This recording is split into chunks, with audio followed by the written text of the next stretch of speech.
Good afternoon. Hi there. So today we are going to learn how to make ruffles without gathering the fabric. So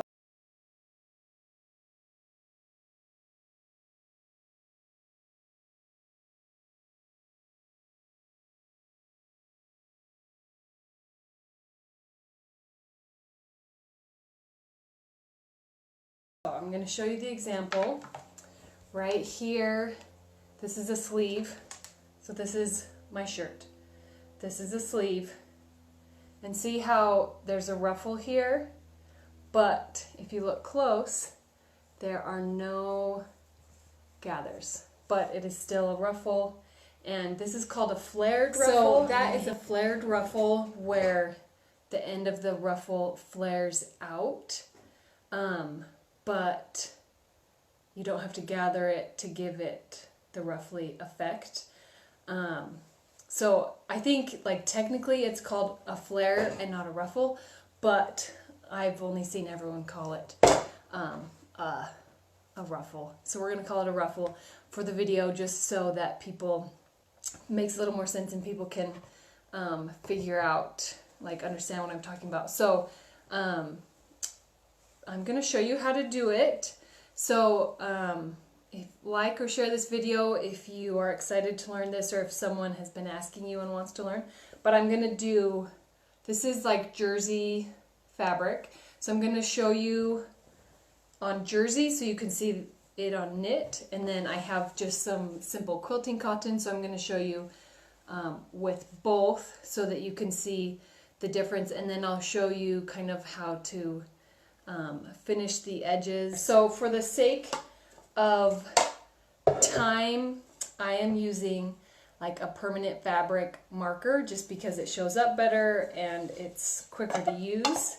But I would not recommend doing that if you're making one yourself.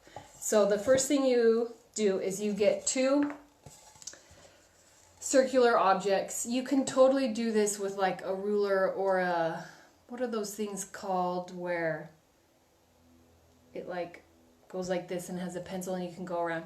You can totally do that. I've just always used plates and bowls because it's what I have and it's here. So what you want to do is you want to find a plate or anything circular, a cup, a plate, compass. Thank you, Gladys. Yes, a compass. But I find something that has, so this is about how tall your ruffle is going to be, and we're going to draw the two circles with this in the middle of the big one. So thanks, Delinda. Compass, yes, I could not think of the word. So the first thing I'm doing is I have the big plate down and I am just going to draw a big circle using the plate. So I have this circle here, and then I take my bowl, and if you really want to, let me grab, you can measure along each side so that it's all, so that it's in the exact middle. If that is something, if you want your ruffle to be the exact same height all the way around, then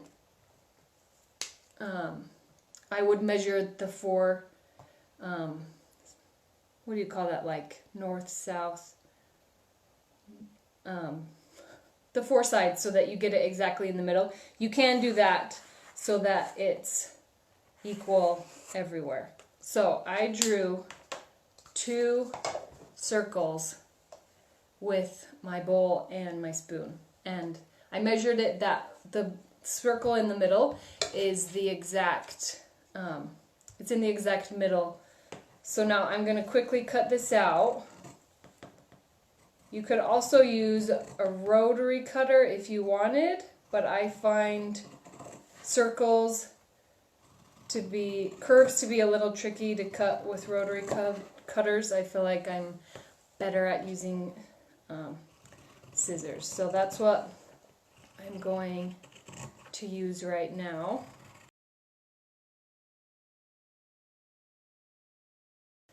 You can comment if you like ruffles. Do you like the gathered ruffles?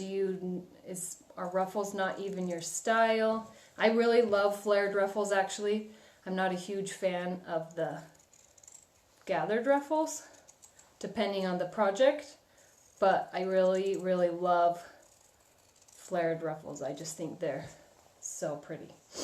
So then I'm going to cut out the middle, and most likely you're going to have to cut a seam depending on what your project is.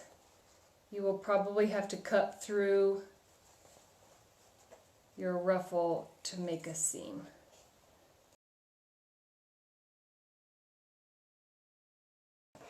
So I cut out the middle. Now I'm going to move this up so that you can see me talking. So this is the ruffle that I just cut. And right now it is a perfect circle. There's no seams, but the chances are when you're sewing it into a project, you are going to need it to end somewhere, or it will have a seam. So I take one side and I just cut straight through. Then I have this. So what happens now is when you pull on the shorter side of the circle, so I'm opening this up like this, and when you pull it like this, look at that gorgeous ruffle that it made. Isn't that so cool? And all I had to do was draw and cut 2 circles. I didn't have to do any gathering. So then if I'm going to sew this in a seam, this top part would go in the seam and this would hang down.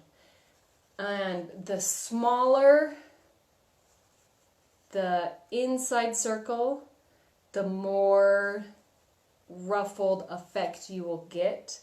If your circle is like this big, and then when you pull it, the ruffle won't be quite as much, just because you get more with a tighter circle. I don't know the geometry of why that happens, but maybe one of you knows when I wear it. So this is the example with the quilting cotton. So what would you do with this end? See, this is a raw end. This will be in a seam. This top part is going to be in a seam allowance. But what would you do with the bottom part to finish the edge, because you don't want it to fray? So one thing you can do is you can do a tiny narrow hem, which is it's like an 1/8 of an inch folded twice. I do have a live that I did, it might have been a couple months ago, maybe even like 6 months ago, but there's a post on my blog about how to do a narrow hem how to do a rolled hem without a rolled hem foot. So that is a possibility, and it's not very hard. You can do it on something like this. You do have to sew it twice and press it. Another thing you do is you can cut 2 ruffles, so this, and then cut the exact same thing, and then you, with right sides together, you would sew this outside edge together, and then you would flip it right side out, and it would be a seam on the edge. The one thing that I would be cautious about with that way is that if you have stiff fabric, it's going to make it like even more stiff, because it's 2 layers and it won't lay flat. It will just, stick out like a tutu. But if you have really lightweight fabric, if you had like rayon or tencel or like chiffon, if your fabric was super, super lightweight, I would probably recommend doing 2 layers, just because that seam would be more durable than like a tiny hem. So this is quilting cotton. This is how I would do it with quilting cotton, and I would do either a hem, or I would finish it by doing a double layer. So next I'm going to show you how I do it with knits. And knit fabric is special because it does not fray when you leave it unfinished. So this is like a cotton spandex jersey. It's pretty lightweight. I don't remember the weight, but I would say I'm guessing it's about 7 ounces. Maybe 8. So it's a pretty that's a pretty standard weight for cotton spandex jersey that you can buy. You know, a lot of companies have their own cotton spandex jersey. This is just probably a little lighter than most of the ones I've used or purchased. So I'm going to put you back down like this so you can see as I'm cutting. I have my giant plate first, and I'm using my fabric marker. This is not a washable fabric marker. This is a permanent fabric marker, because it just is quicker when I'm in a hurry for the live. If I use something else, it takes a while to get it to show up. So I have that first circle with my large plate, and then I'm going to put my middle plate inside, and I'm going to measure on all 4 sides to make sure it is in the middle.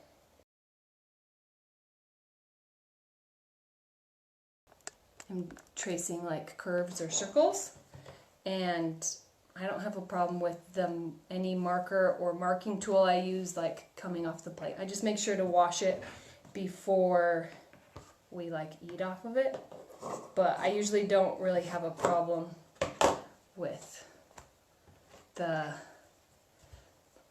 markings staying on my plate. Sometimes it doesn't even get on my plate. Just depends on if I'm being careful and if I'm in a hurry. So I'm going to quickly cut around this large circle. Since this is a really lightweight fabric, it's going to act a lot differently than the quilting cotton. So this will look, you know, more like one of the other fabrics I told you, like a rayon or a chiffon or a tencel, those really lightweight fabrics. This is going to behave more like that, but it is a knit, so it can stretch. So it's different in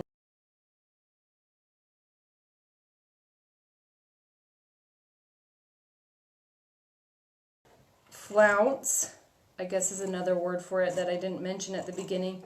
This ruffle or flare or flounce, I did a much larger inner and outside circle than my first one, so it's going to ruffle a little differently. Oh, Lori, you're a lefty. That's great. So this is, do you see how this one doesn't ruffle as much? It almost doesn't even ruffle at all, because 1, it's stretch, and 2, the inner circle is so large, it's hard to get it to ruffle, just because the difference between the inner and outer circle are too similar, and it makes it so it doesn't ruffle as much. But this is another way to make this is how you do it with knit. It's just the same as the wovens. The one thing is the ends don't fray, so you don't have to hem it or like put a seam here. You can just leave it open. I made a t-shirt last summer that had these ruffles like this. I think it went diagonal or something like this, just one. And I did really small circles, and I stretched it out, and I, you know, put it up in a diagonal, and it was a nice pretty ruffle on the way down.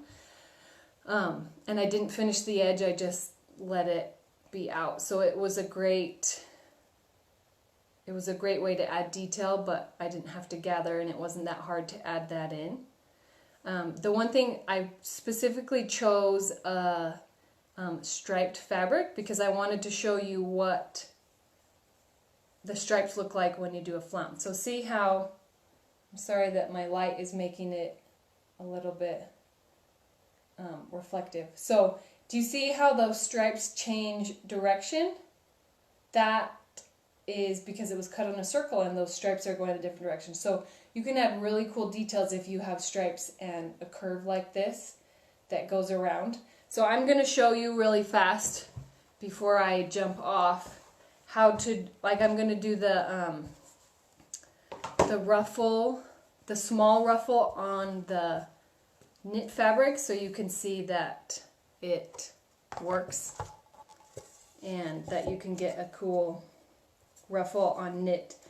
So you think that, I don't want you to think that it doesn't work at all, because that one didn't really ruffle at all because it was just too large.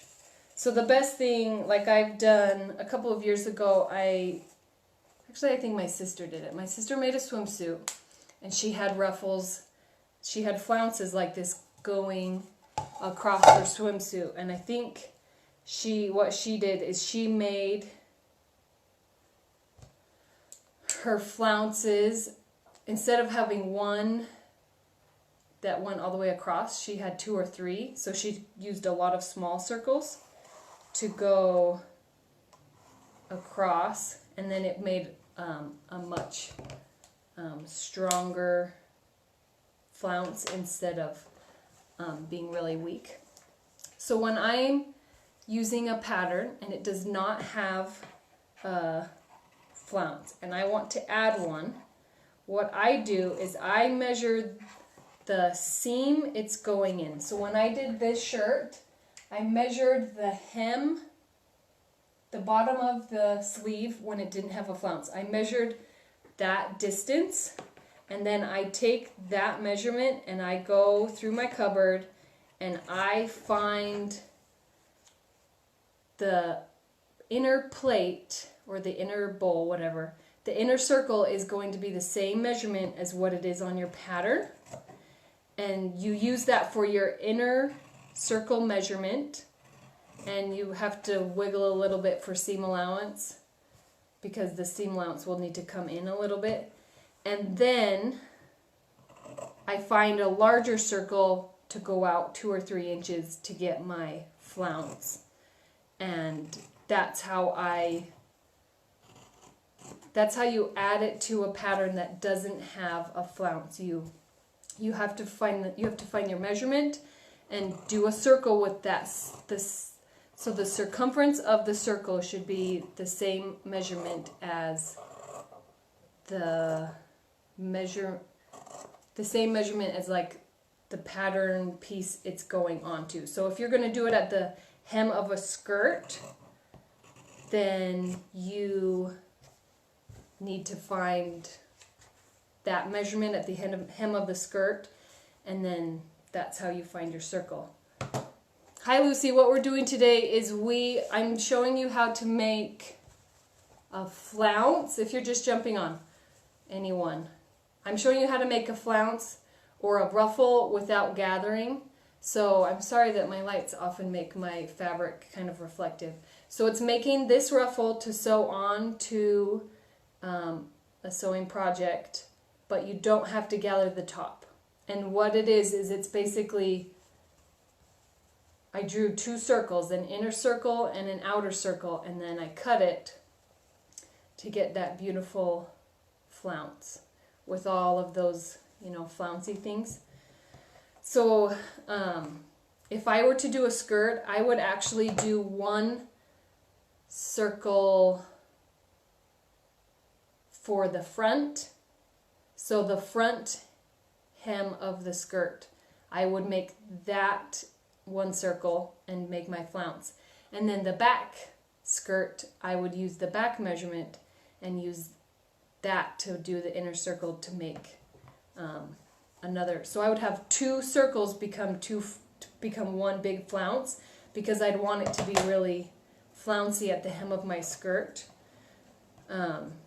So you get to choose how you want to do it, but if you really want it to look like a flounce, you have to either have a really tiny inner circle or have lots of circles that make up 1 flounce, or else it just won't flare out enough to make that really pretty flounce look that you want. So like my shirt, if you can see back there, I used 1 circle for each sleeve, and it's not super flouncy, it's only a little flouncy. Here, I'll even show you again. And it's a little wrinkly because it's in the back of my closet, but it does flare out a little bit. It is flouncy, but it's not, like those dresses that are just like so flouncy. It's not super flouncy, because I just used one circle. I used one circle instead of two. I could have done 2 circles for each sleeve and had like a crazier flounce. But it really kind of depends on the look you're going for. Essentially what you're doing is you're kind of adding a circle skirt to the bottom of whatever you're working on. But if you want it to be even more of a ruffle, then you need to have like 2 circle skirts on one hem. So this is the knit one with the 2 smaller circles. So I'll compare these two. This is the same measurements. Oh, I can't hold it. So the stiffer fabric does make more of a flounce. There is a flounce on the bottom. So let me know if you have any other questions. I linked to the blog post where all of this information is, and I think there's even a couple of examples of shirts you can see that have that flounce. And like this, if you learned something new, and please share it so that other people can learn this great sewing tip, you know, how to make flounces. And I hope everyone has a wonderful day.